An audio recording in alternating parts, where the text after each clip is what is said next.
Hari ini saya berada di tapak Sungai Keluang, Pantai Demong, membawa murid-murid saya untuk melihat sendiri bagaimana perkembangan spesies hutan paya bakau. Kita berada di sini supaya pelajar merasai sendiri dan melihat, menyentuh bagaimana pembentukan asal bermula dari proses pengkolonian sehinggalah sesaran dan akhirnya mencapai kepada komuniti klimaks dan pembentukan hutan hujan tropika. Cikgu telah tetapkan kamu kepada 4 kumpulan, iaitu kumpulan Art, Ketua ialah Syawal, kumpulan S Adam, kumpulan T Husaini dan kumpulan U Daud. Setiap kumpulan telah ditetapkan mengikut spesies. Ya. Di tapak nanti, murid-murid dikendaki merujuk kepada lampiran. Ya. Ada dalam fail pelajar masing-masing. Cuba tengok fail kamu.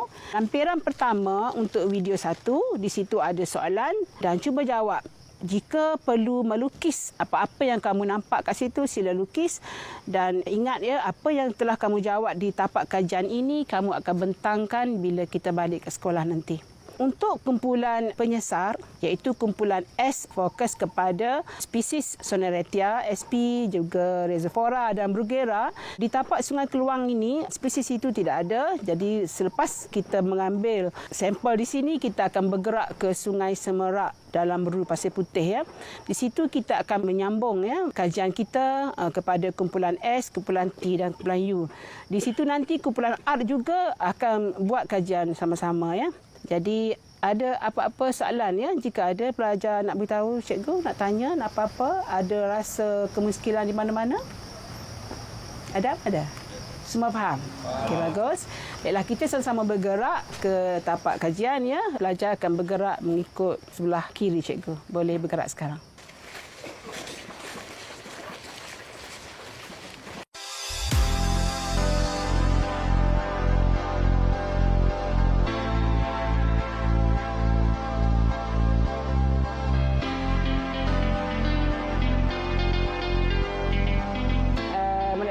Kita sudah pun berada di dalam bot. Kita akan bergerak ke hujung sungai sana.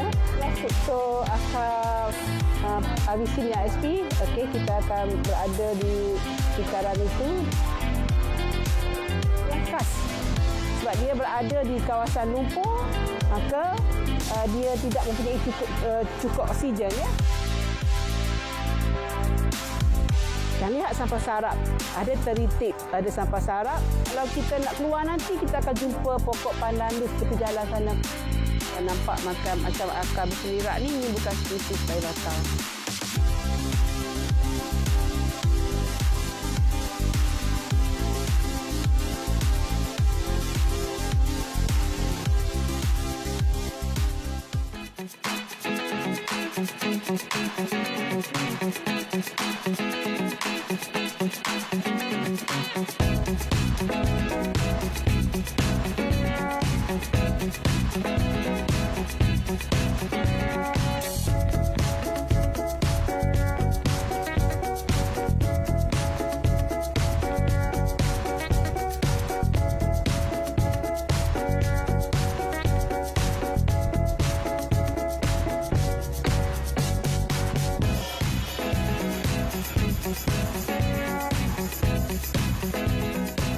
Okey, kenapa agak-agaknya di hujung sana spesies Avicennia?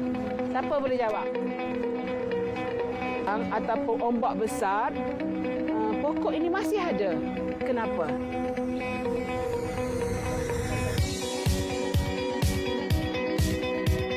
Struktur itu. Apakah nama struktur pada akar itu?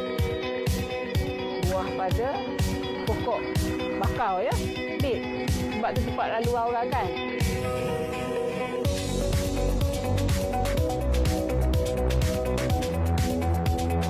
Paya bakau ni masih boleh tumbuh di pesisir pantai. Okey, kita bergerak ke sana.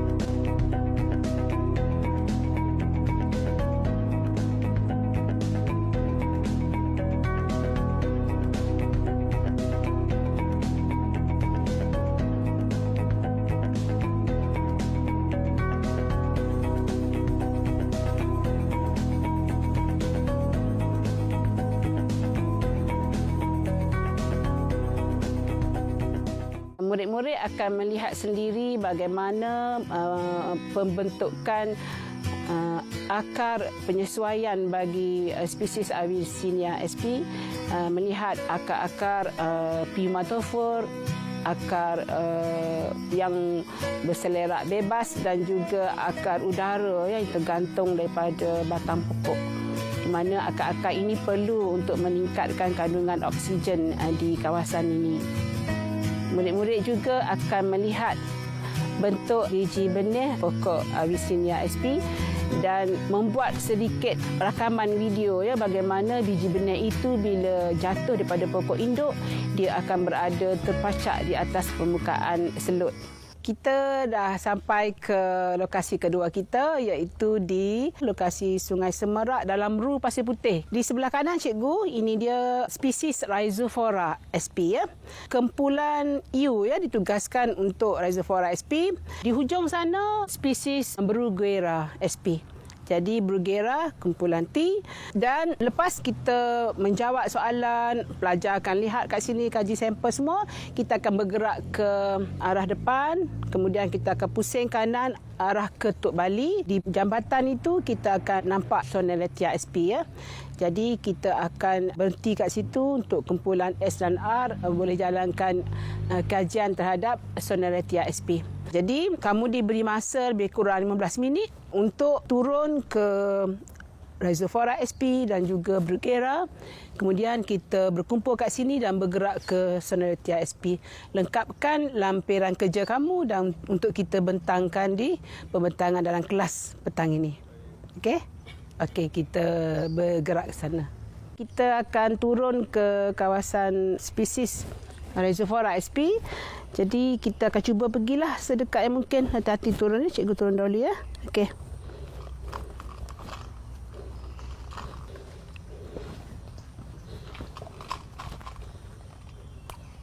Sekarang kan tengok ya, struktur akar pneumatophore ya. Pneumatophore di bawah ni masih ada pneumatophore di sini. Kenapa kat sini masih ada pneumatophore? Berair. Habis itu kalau berair kurang oksigen ya. Strukturnya samalah, tetapi tambahannya pada struktur akar ini. Kita lihat akar tadi pada spesies Avicennia dengan akar ini, apa beza? Lagi tinggi ya. Kawasan ini akan masih lagi terkena air pasang tapi pada parasnya agak rendah lah. Sekarang terlihat akar spesies Rhizophora ni lebih besar, lebih tinggi dan lebih meluas. Kita tengok ya. Dan cuba lihat ya di celah-celah akar itu apa yang ada? Ada sampah sarak ya. Jadi lama kelamaan bila sampah sarak tadi terurai, ada lumpur akan termendap, lama-lama akan menjadi permukaan tanah. Bertengok sana, ujung sana. Itu tanah ya. Ujung sana pun di belah kiri cikgu tu. Jadi apabila proses pengubahsuaian ini secara beransur-ansur akan terbentuk pula spesies akhir sekali yang akar besar tu. Spesies apa? Bruguera ya. Macam mana kita boleh kenal pasti spesies Bruguera? Dia ada akar banir ya yang berbentuk lutut ya, struktur yang besar-besar lutut ya.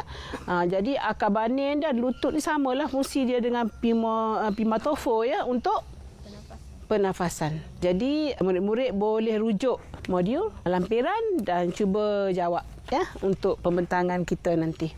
Okey, Daud sila potong ya akar pneumatophore. Kita akan lihat struktur pernafasan dia kat kelas nanti. Dan juga daun ya, ambil daun. Struktur daun dia samalah dengan spesies Avicennia ya. Cuba Daud tengok akar tu, sentuh akar tu. Apa agaknya bintik-bintik di permukaan akar tu? Nama dia lenticel ya, sama jugalah lenticel ni untuk bantu apa? Pernafasan ya. Okey, sama saja dengan struktur dengan spesies Avicennia sp. Baiklah, kumpulan seterusnya sila turun. Hati-hati turun ya. Kita agak-agaknya kat depan kita ni spesies apa? Rhizophora. Kawan kamu kata Rhizophora ya. Kenapa kamu kata ni spesies Rhizophora? Akar jangkang. Akar jangkang ya. Apakah sifat akar jangkang? berselirak ya, menceracak lebih tinggi dari paras air pasang. Akal lain yang kecil-kecil tu macam dah jumpa dah tadi kat pantai. Akal pneumatofon untuk apa? Untuk pernafasan ya. Satu lagi, cuba awak rasa bau. Bau apa? Amonia. Seseolah dari proses apa? Proses pereputan. Jadi ingat, salah satu fungsi payah bakau, dia boleh menyah toksik. Memerangkap lumpur, memerangkap toksik. Sekarang kita lihat selepas rhizophoria, apabila berlaku pemendapan lumpur, tengok ada lumpur tu kan, selepas sarap, tanah akan menjadi lebih keras dan terbentuklah spesies baru. Spesies ini beransur-ansur pupus. Beransur-ansur pupus, tengok ujung sana, kita dapat lihat spesies yang akarnya lebih besar dan ada struktur apa ke akar dia yang bulat tu. Struktur apa? Struktur lutut. Struktur lutut itu telah menunjukkan terbentuk spesies Bruguera. Ujung sana ya. Bila spesies Bruguera di atas lagi beransur-ansur membentuk community climax. Okey, sebelah kanan ni satu struktur community climax telah ada ya, iaitu pokok nipah kan. Itu je. Belajar boleh penuhkan latihan, lukis apa yang patut, sila lengkapkan tugasan untuk bersedia persembahan dalam kelas nanti.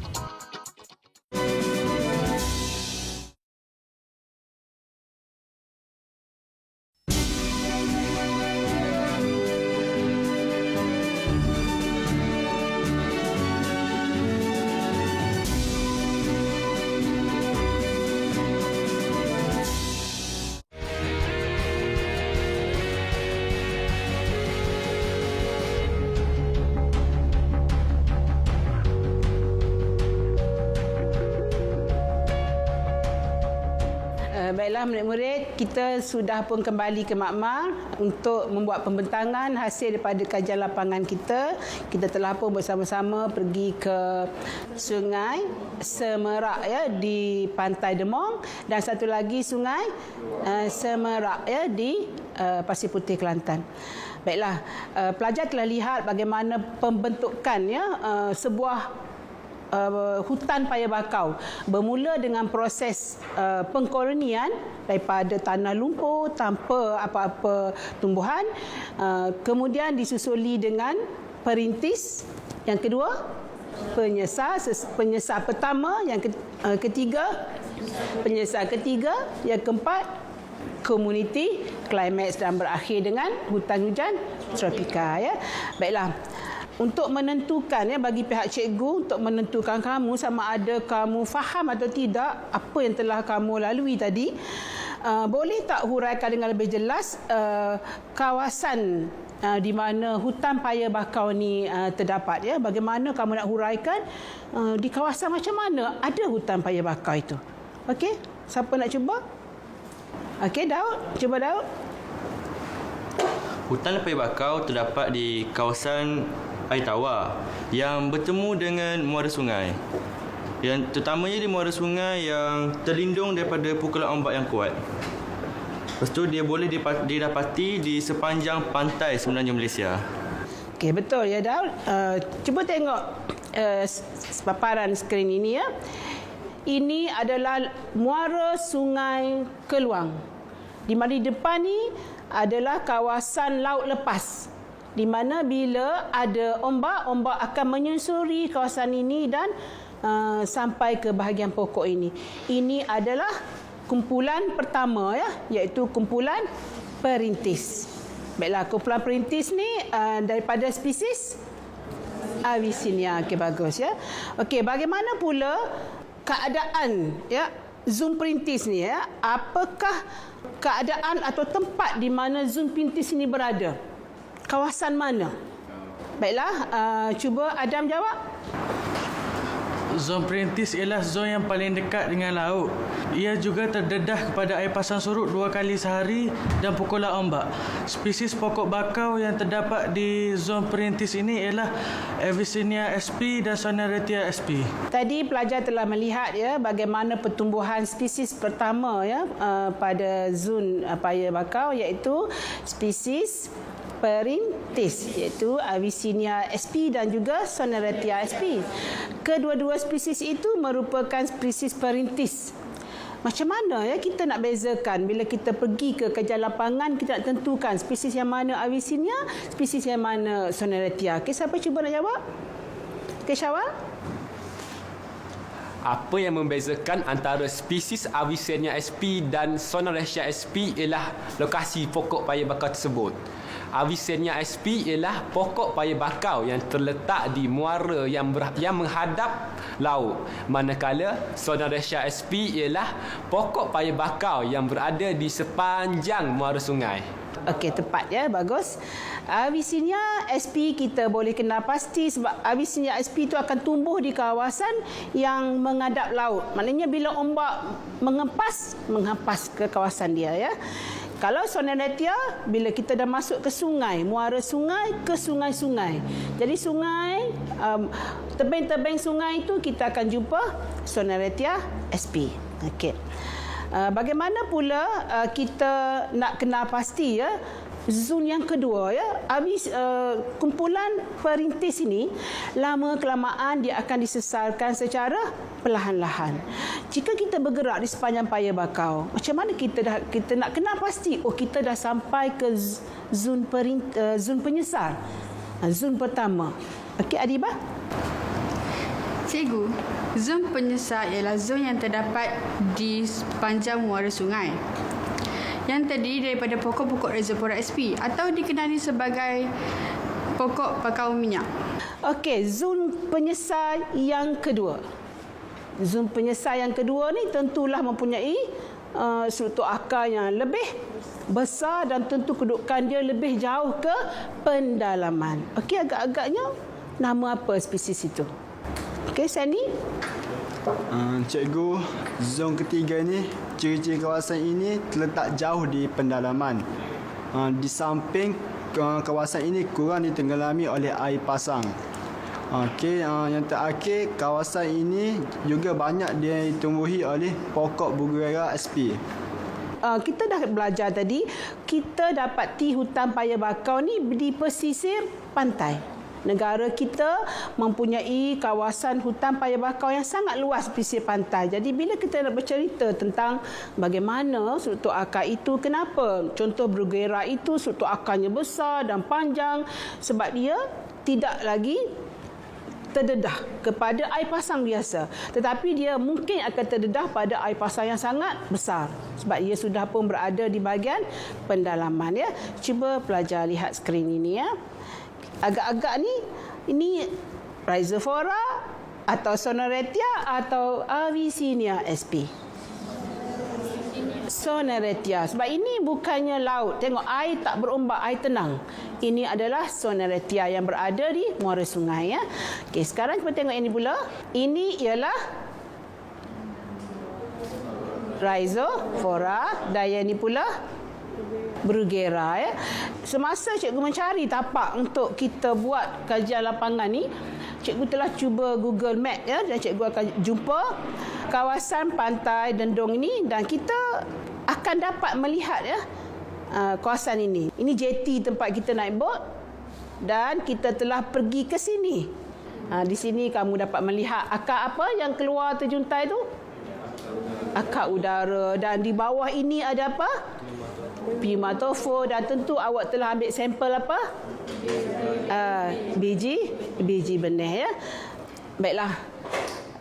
Kita sekarang bersedia ya. Tentu kamu telah pun menyiapkan lembaran kerja dan kita bersedia untuk membuat persembahan ya. Jadi setiap ketua kumpulan ditugaskan untuk membuat persembahan di sini. Kalau kamu ada spesimen dari tapak kajian kita untuk dilihat di sini, kamu boleh guna mikroskop. Ya. Boleh bersedia ya. Tajuk biologi ni, biologi sendiri itu bermakna kajian tentang alam sekitar, ya, tentang benda hidup. Jadi bila alam sekitar, saya rasa sangatlah membosankan pelajar jika sentiasa berada di makmal. Kita mungkin boleh guna makmal fokus kepada eksperimen, ya. Jadi untuk tajuk kajian lapangan contoh ekologi ni, lebih baiklah kita berada di tapak kajian, ya. Maka saya rasa saya perlu bawa pelajar, dan saya tahu jika saya berada di sudut pelajar itu, saya memang nak pergi sangat, dan itulah masa saya nanti-nanti.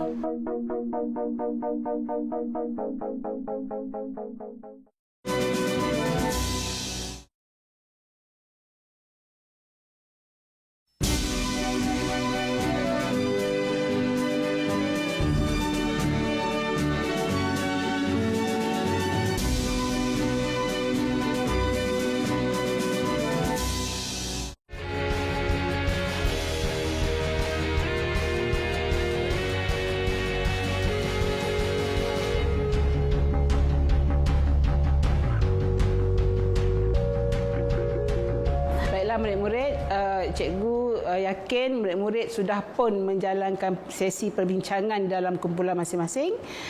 Jadi cikgu jemput, ya, salah seorang wakil kumpulan untuk membentang, ya, hasil daripada perbincangan kamu. Cikgu jemput kumpulan R dahulu, ya, untuk membincangkan jawapan-jawapan bagi bahagian A. Apakah spesies pokok paya bakau yang hidup di kawasan ini? Avicennia sp dan Soneratia sp. 2. Apakah ciri-ciri yang ada pada Avicennia sp yang menyebabkan spesies ini boleh tumbuh dengan subur di sini? Iaitu sistem akar yang meluas. Ia membantu pokok ini memerangkap lebih banyak lumpur, tanah selut dan bahan organik daripada tumbuhan mereput yang dibawa oleh air pasang ke tebing. 3. Ada lukisan pasal struktur biji benih pokok Avicennia sp. Akar meluas mempunyai lentisel. Ini contoh lagi lentisel.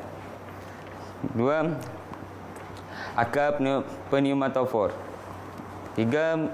Struktur biji benih bagi pokok biji benih pokok Avicennia sp. Assalamualaikum warahmatullahi wabarakatuh. Saya akan mewakili kumpulan saya, iaitu kumpulan S, untuk membentangkan bahagian B. Apakah spesies pokok paya bakau yang hidup di kawasan ini? Spesies pokok paya bakau yang hidup di kawasan ini ialah Soneratia sp. Berikan 2 sebab abiosis yang menyebabkan spesies yang dinyatakan dalam soalan 4 dapat hidup dengan subur. Abiosis yang pertama ialah bahan organik. Bahan ini memberikan nutrien kepada pokok Soneratia sp yang disebut tadi. Yang kedua ialah tanah yang berlumpur. Pemendapan lumpur secara beransur-ansur di kawasan ini menyebabkan keadaan tanah berubah menjadi pantai yang lebih kering, lebih tinggi dan lebih padat.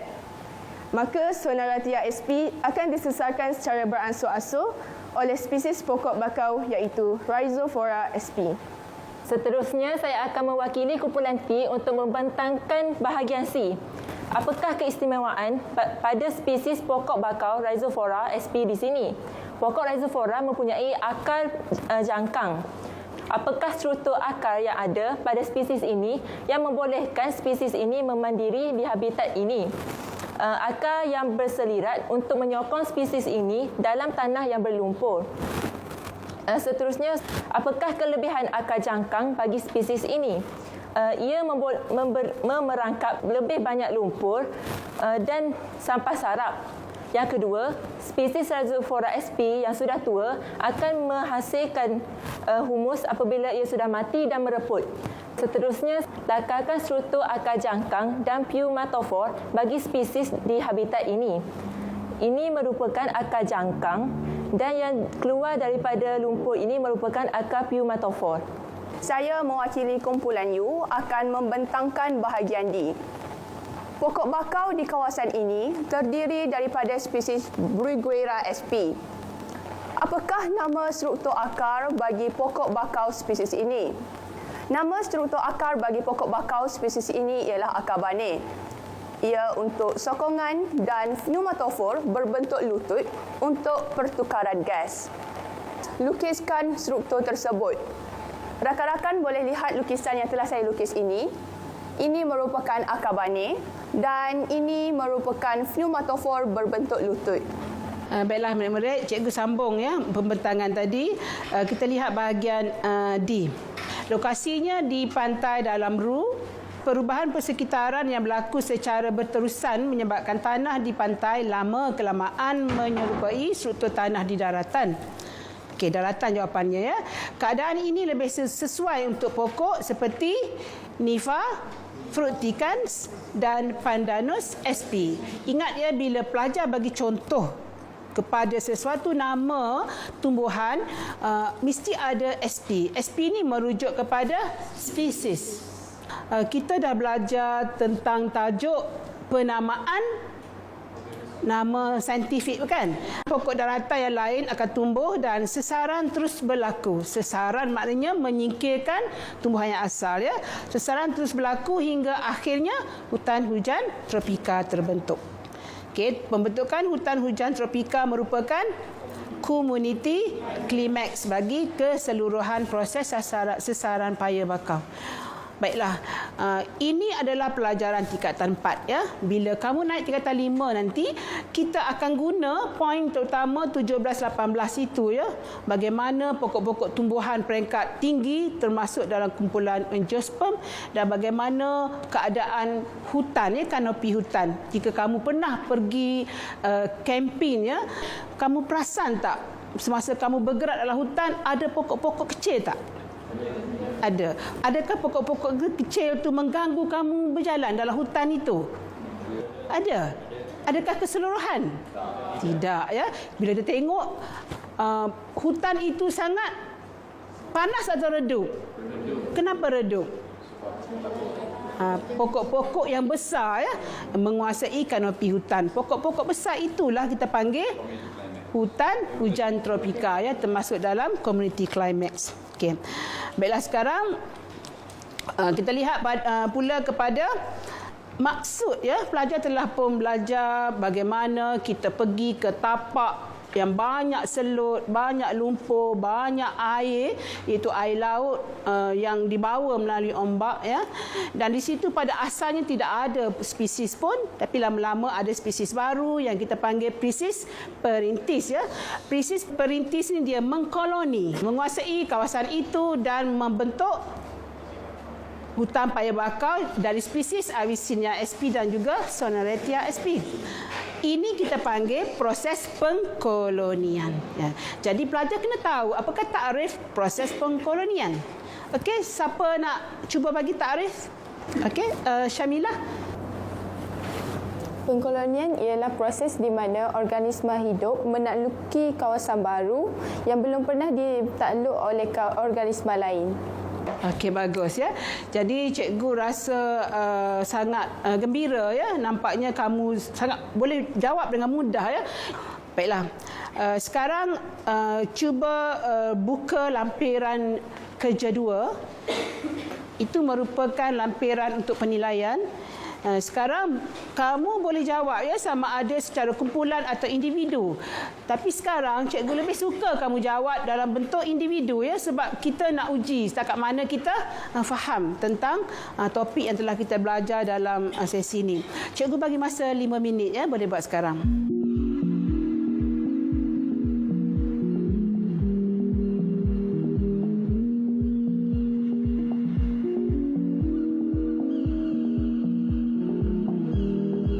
Saya mengambil masa 5 minit ya untuk pelajar menyiapkan lembaran kerja 2 kerana saya mahu menguji pelajar ya menjawab soalan itu dengan cepat dan pantas.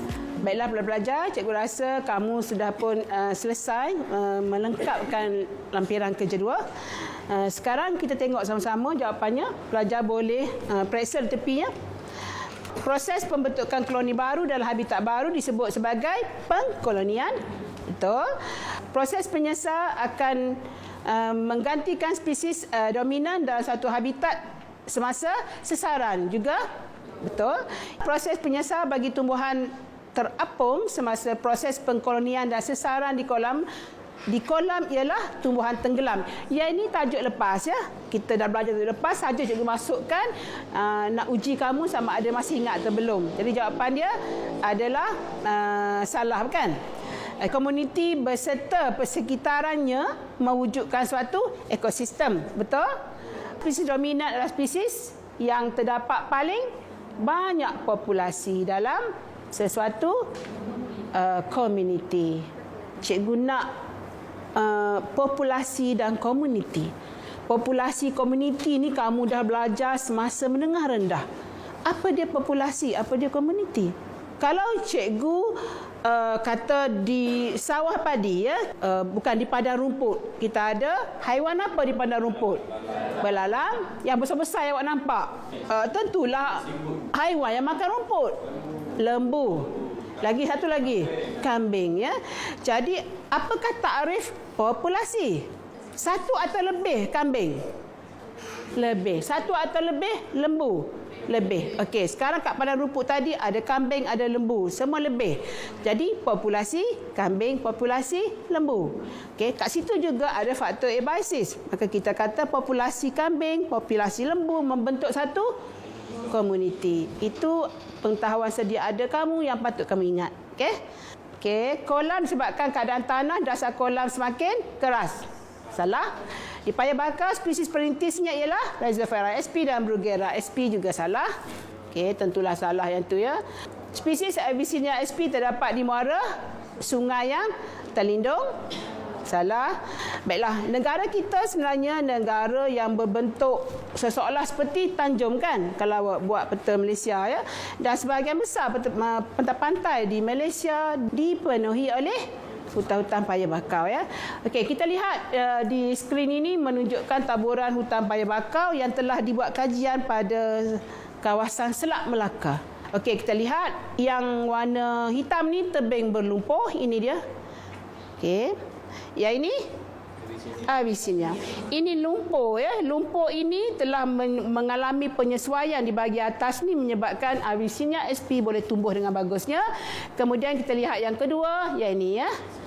Soneretia berada di bahagian muara sungai. Jauh daripada hempasan ombak ya. Maka sini spesies Avicennia dan yang ini pula spesies Soneretia. Jadi kita lihat kebanyakan tadi sebahagian besarnya dipenuhi oleh spesies Soneretia ya. Dan Rhizophyra. Rhizophyra, bila kita pergi, kita berada di tapak Rhizophyra tadi, kita nampak tak pantai? Tak nampak ya. Sebab itulah Rhizophyra ni berada di bahagian yang agak jauh ya.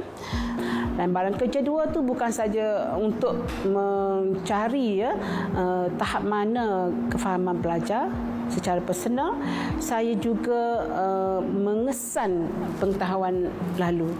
Sebab sebelum pelajar pergi ke payah bakau, dia telah belajar sesaran kolam. Sebab itu saya masukkan sedikit soalan sesaran kolam. Nak tahu mereka masih ingat atau tidak. Jadi untuk tajuk ini, cikgu rasa kita sudah sampai ke penghujung. Cuma cikgu nak bagi satu lagi tugasan untuk kamu siapkan di rumah, iaitu membuat satu carta alir ya. Buat kawasan pantai, kawasan berakhir dengan daratan dan tunjukkan fasa-fasa ya daripada spesies koloni iaitu spesies perintis diikuti dengan pokok-pokok yang akan sesarkan iaitu kumpulan Soneretia, Bruguera, Rhizophyra, Bruguera, Community Climax dan berakhir dengan hutan hujan tropika. Dan cikgu nak buat dalam bentuk carta alir menggunakan konsep peta aiting. Berakhirlah perjalanan kita pada hari ini. Assalamualaikum warahmatullahi wabarakatuh.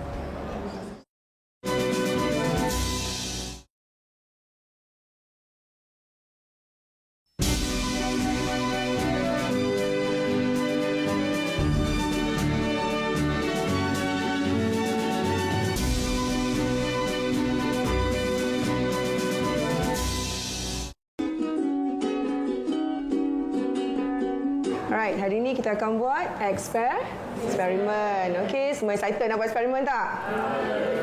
Ya.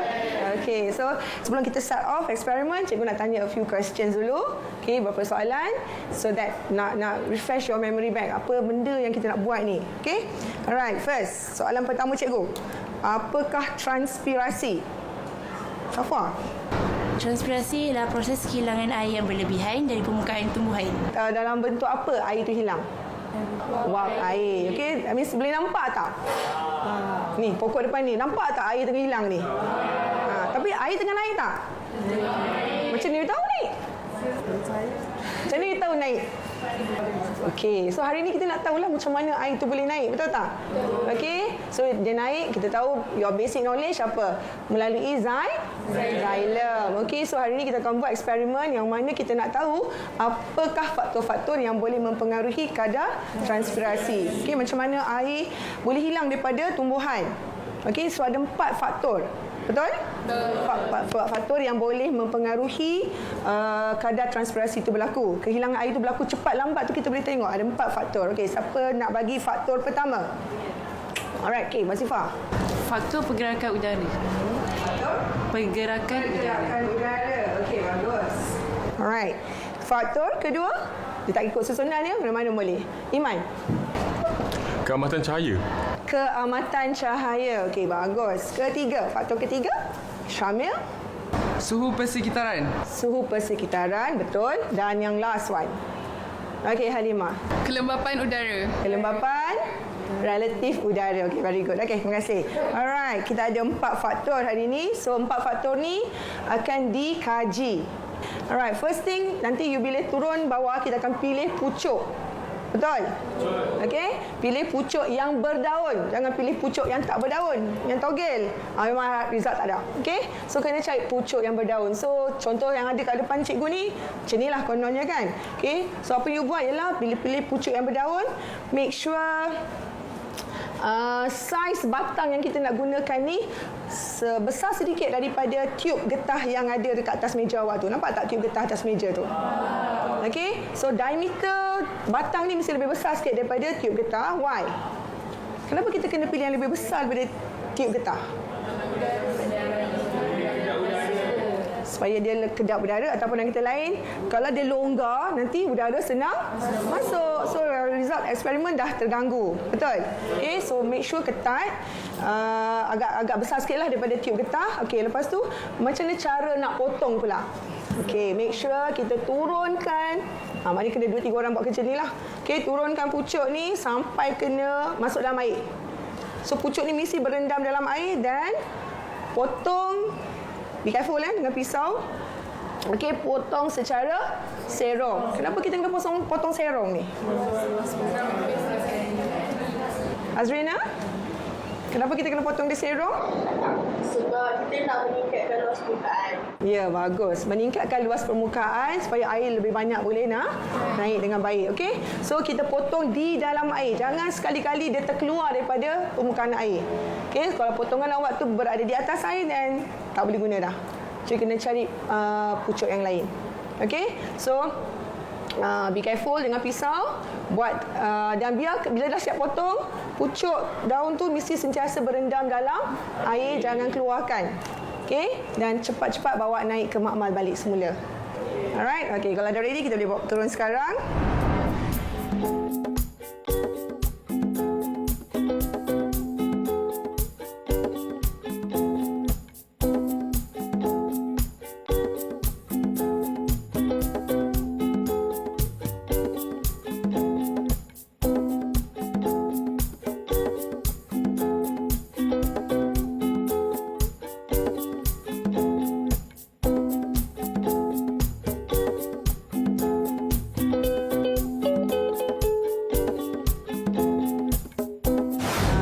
Perancangan eksperimen, mereka telah diminta untuk mereka cipta eksperimen berdasarkan 4 faktor tersebut yang mana didapati dalam hari ini kelas kesemua kumpulan telah menunjukkan bahawa mereka mampu menjalankan eksperimen dengan jaya. Okay, now apa yang ada dekat atas meja tu ialah pucuk tumbuhan yang awak dah potong, betul? So bila awak nak set up eksperimen ni, ada beberapa langkah berjaga-jaga yang cikgu nak awak tolong ambil berat. Okey, iaitu pertama sekali masa nak pasang salur capillary. Okey, cikgu bagi demo sikit. Alright. Okey, so make sure your salur capillary ni isikan dulu dengan air. Pandai pun. Masukkan air dalam ni dan make sure betul-betul air tu ada dalam salur capillary dan pastikan dia direndam bersama dalam ni lah. Okey, untuk dipasangkan dengan tube getah, betul? Okey, once semua dah ready, dah pasang dengan baik, baru you angkat dia keluar. Okey, keluar bersama dengan pucuk tumbuhan tu berada di atas ni lah, betul?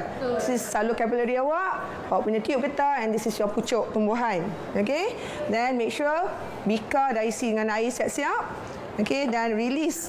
Okey, lepaskan awak punya hujung salur capillary dalam air.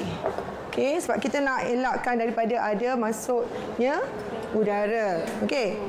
Alright. So bila dah settle ni semua, okey, gunakan kaki retort, tegakkan your radas. Okey, seluruh radas ni kita panggil apa? Kita panggil potometer. Okey. So potometer ialah satu radas yang digunakan untuk mengkaji kadar transpirasi. Okey. So kita set. Sebenarnya kita ada sediakan kit potometer tapi kita tak guna. Hari ni cikgu nak awak buat sendiri. Kan potometer ni. Alright, so bila dah ready, first thing apa lagi? Kena make sure setiap sambungan antara salur capillary dengan tube getah dengan pucuk tumbuhan betul-betul kedap udara. So macam mana nak pastikan kedap udara ni? Apa ada kat atas meja awak tu? Yes, okey. So guna Vaseline ataupun jeli petroleum, sapukan. Okey, pada setiap bahagian sambungan tersebut nak memastikan tiadanya masuk udara. Okey, sebab udara tu boleh mengganggu lah. Okey, aliran air yang nak naik nanti ni. Okey, so bila dah settle semua, okey, siapa tahu lagi satu lagi langkah berjaga-jaga. Okey, Luqman. Kita kena lap semua daun. Yes, kenapa kena lap daun? Tidak mengganggu kadar transpirasi ataupun sebenarnya, okey, terima kasih Luqman. Supaya setiap helai daun tu stoma dia terbuka kan? Okey, kita tak nak ada air yang menutup stoma tu. Sebab kita sekarang nak memeriksa kadar transpirasi. Okey, so bila dah lap setiap helai daun, okey, dengan kertas tisu yang ada atas meja awak, dan kemudian kita kena buat andaian sekarang bahawa semua air yang diambil daripada bika ni sebenarnya semuanya akan hilang melalui transpirasi ni. Faham tak? 100% lah. So kita andaikan sekarang. Sepatutnya tak. Sebenarnya 98% sahaja yang akan terhilang melalui transpirasi. Okey, yang 2% tu akan digunakan oleh sel itu untuk proses-proses tindak balas kimia dalam sel lah. Okey, so tapi dalam eksperimen hari ini kita andaikan, okey, semuanya yang diserap dan semuanya yang akan diriliskan, yang akan dibebaskan sebagai wap air. Alright, bila awak dah set up semua eksperimen ni, maknanya kita kena make sure apa? Pemboleh ubar yang dimalarkan, betul tak? Okey, so kita ada 4 faktor tadi. So kalau awak test awak pemboleh ubar manipulasi awak katalah keamatan cahaya. So apa lagi 3 faktor yang perlu awak malarkan? Ada yang boleh jawab? Okey, Akmal boleh jawab? Yang pertama, pergerakan udara. Yang kedua, suhu persekitaran. Dan yang ketiga, kelembapan udara. Okey, sebab cikgu tanya tadi kalau dimanipulasi ialah keamatan cahaya, betul? So 3 yang lain mestilah dimalarkan. Okey, radas apa yang perlu digunakan untuk kita malarkan pergerakan udara? Okey, Widat. Kita guna serkup ni untuk sarungkan supaya menghalang pergerakan udara. Okey, sarungkan di atas pucuk tumbuhan tersebut. Betul tak? Okey, so kita nak make sure tak ada berlaku pergerakan udara yang boleh mengganggulah keputusan eksperimen kita. Okey, bagus, Widat. Alright, so kalau tak ada apa-apa masalah, ada apa nak tanya cikgu lagi? Tak ada? Rasa boleh buat? Boleh. Okey, so awak jalankan eksperimen ni dan pastikan kalau ada masalah tolong tanya cikgu. Okey, boleh? Boleh. Alright, okey, boleh mula sekarang.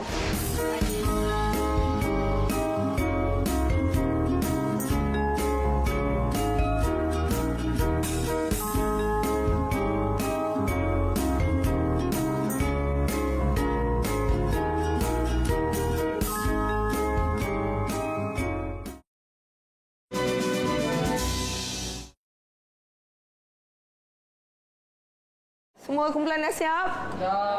Okey, ya. So ada 4 kumpulan yang akan stay dalam makmal. 2 kumpulan lagi tolong yang suhu bergerak pergi ke bilik guru dan ke tempat yang panas, betul? Untuk mencari bacaan. Alright, boleh bergerak sekarang.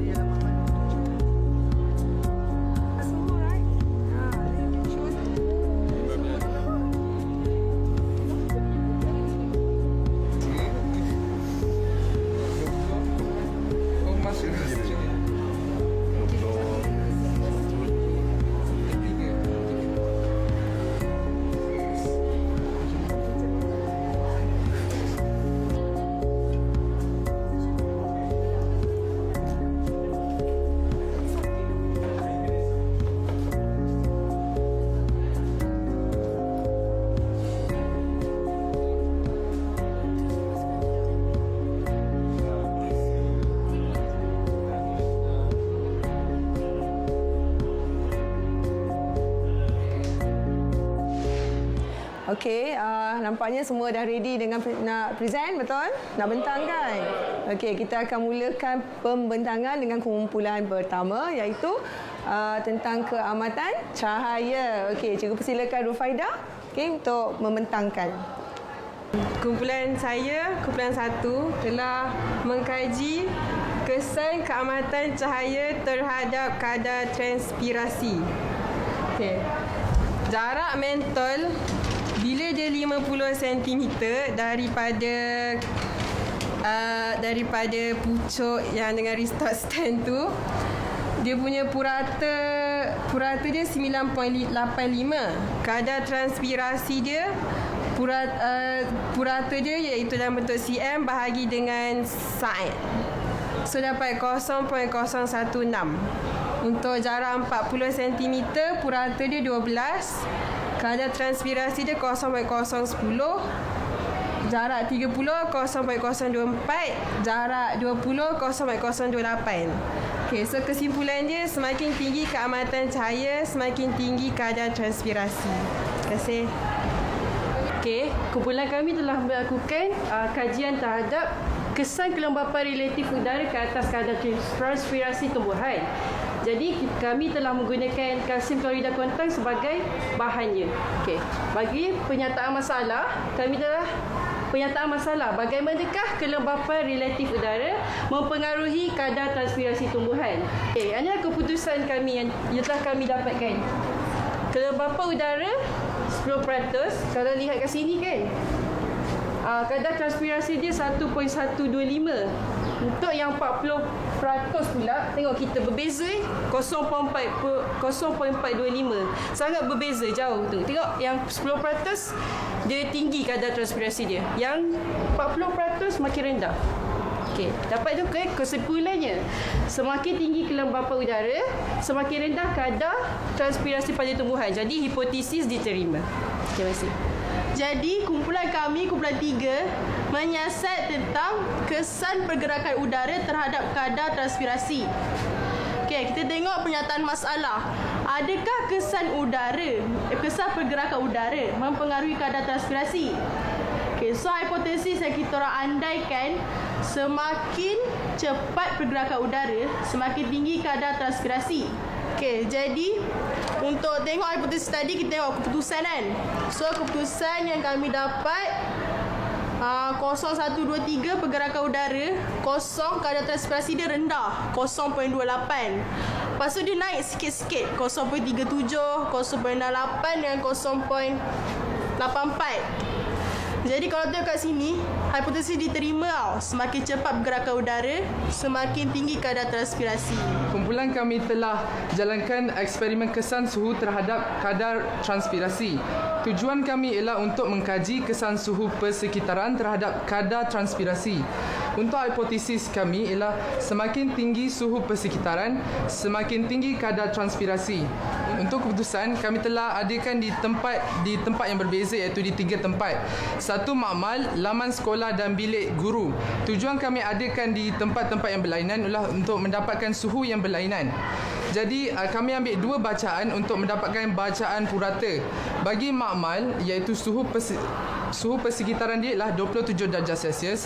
Kadar transpirasi yang kami dapat ialah 0.285. Manakala di laman sekolah, suhu persekitarannya ialah 39 darjah Celsius dan kadar transpirasi dia ialah 0.385. Dan di bilik guru pula, iaitu suhu persekitaran dia ialah 23 darjah Celsius dan kami dapat kadar transpirasi dia ialah 0.24. Jadi kesimpulan yang dapat dibuat ialah semakin tinggi suhu persekitaran, semakin tinggi kadar respirasi. Hipotesis diterima. Terima kasih.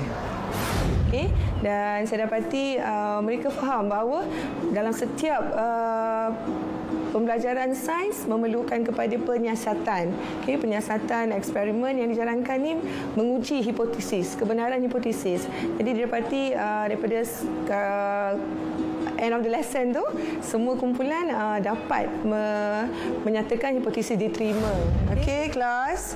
Alright, sebagai penilaian terakhir sebelum kita selesai kelas, cikgu nak bagi sedikit aktiviti untuk awak. So, cikgu pilih 4 kumpulan. Pastikan mana nak fill up kertas di depan tu.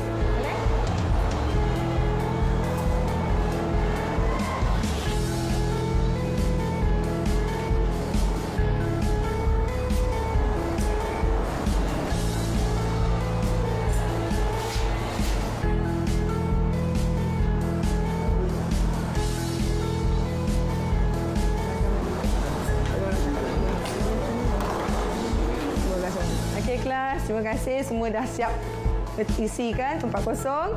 Okey, tahniah, cikgu dah nampak semuanya betul.